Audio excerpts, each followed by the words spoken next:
Hi, it's the Carter Man. I got my Lowe's hat on this evening, March 25th, Saturday, March 25th. I got my Lowe's hat on, even got my Lowe's red vest on, okay? From the 3 months I spent at Lowe's. And by the way, you have to earn this red vest, okay? They just don't hand you the red vest when you walk in the door. You have to show that you're a good Lowe's employee, which I was at the paint desk. And I'm going to tell you, listen, I'm prouder of those 3 months I was at Lowe's than the 3 years previous when I was at the top of the game in politics in Washington, because I was with real Americans, okay? Good, decent people without political agendas who worked the day long serving a good purpose, building the country, okay? There you go, my Lowe's outfit, all right? There you go, look, Carter. That's pretty good. Now, why am I wearing it? Well, I've told you about the 4 pillars of political reform that we're pushing at Conservative Constitutional Rights PAC. And they are, as you know, term limits. Got to have term limits. Get these bums out of town after 6 years. You got to have total recall. If 30% of the people in a district or state sign petitions to recall the senator or the congressman, got to have an election. And if they lose, they're out the door. Got to have it. Because otherwise, these people never leave otherwise, okay? So we got to have recall. Got to have salary, income caps, and finally, session caps. Congress can stay in session 6 months, and then they have to go home. They've done enough damage for that year. They have to go home before they completely destroy everything in sight. Okay? Got to have these things. Remember what I always tell you, we're not pushing to fix the problems in Washington. We're fixing to totally restructure the political system. Somebody says they're there to fix the problems. If an organization says we're going to fix the problems in Washington to you, any other organization, there are some other good ones, but if they say that, you know that they ain't going to fix the problem. They're part of the problem. It ain't fixable. We got to have total restructuring. The third pillar is what I want to talk to you about, and that's why I'm wearing my my workaday hat and vest. And that is the income caps, because I've gotten a lot of questions about that. They say, you don't think rich people should be allowed to serve in the Senate or the House? Yeah, they can serve if they want to. Have at it. Have a ball. For 6 years, they go back home. But during that time, they have to live on the exact same income of the median average worker in their state or district, okay? You can't represent people you don't resemble. You just can't. I'm telling you, it can't be done. Let me give you a quick story. My father was a Methodist minister, as some of you know. And I was raised in inner city Baltimore, Hamden, incredible community, real blue-collar community. That's why I like blue-collar people. And Dad lived in the parsonage in Hamden, okay? Right next to the church. So when we went shopping, we went up on the avenue, 36th Street, and shopped with the blue-collar workers, okay? We lived their lives. We knew their hopes and joys and sorrows and heartaches because we were part and parcel of the community.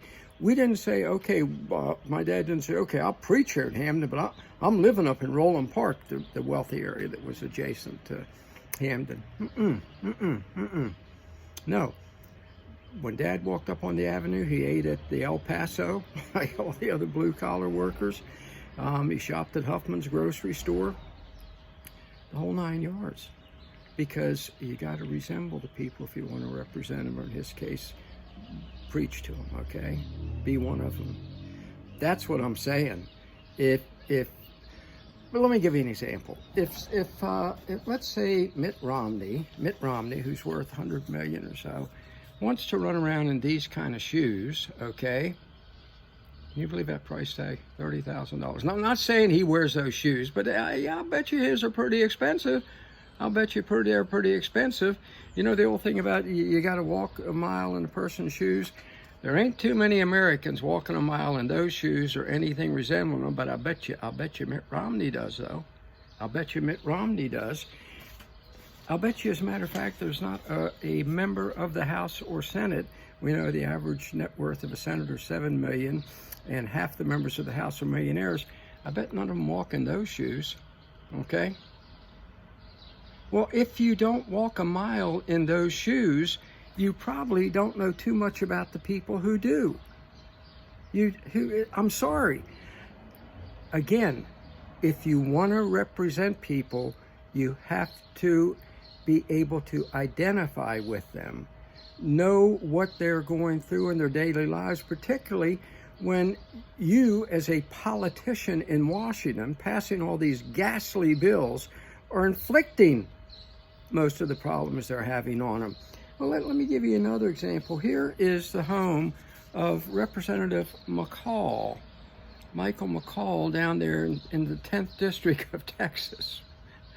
That ain't bad. That ain't bad, is it? Old Mikey is a net worth of $113 million.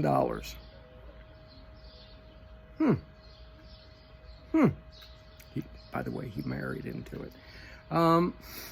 I'd say he's living pretty high on the hog. Well, what about the people there in Giddings, right there in the heart of his district? Well, their average income is $55,000 a year. His net worth is $113 million. Their net income, his home, what do you think that mansion costs? What do you think old Mikey's mansion costs there? 10, 20 million, probably. Well, the average home in Giddings there, where he's supposed to be representing those people, is $150,000. And that's the kind of home he should really be living in. And he should be living, while he's representing those people, off $55,000 a year. That's what I mean by the third pillar. Member of the Senate or House has to live on the average income in his state or district. Okay, we got to get this situation under control. These people are bogus. They are bogus. Let them go to work at Lowe's for a while.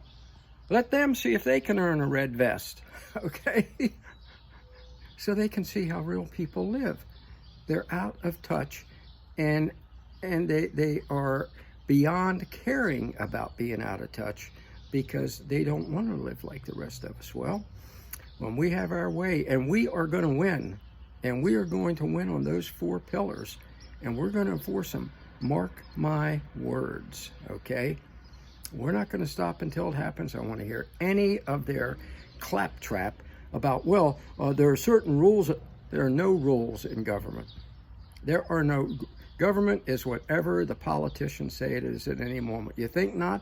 Well, how about when SVB went bankrupt 2 weeks ago, and there is a law that's been on the books since, I think, 1934, FDI insurance up to $250,000, and Toxic Joe Biden went out and announced, well, we're covering everything. We're covering, there are people who have $400 million in there, and we're covering it. Whoa, what about the law? Didn't matter. Doesn't matter. There's not a law, rule, or regulation that matters to politicians. Our 4 pillars, they're going to pass them, like them or not, and we don't want to hear any nonsense about what their rules are, okay? They can do it. Matter of fact, not only can they do it, they will do it, because we're going to make them. Let's do this thing.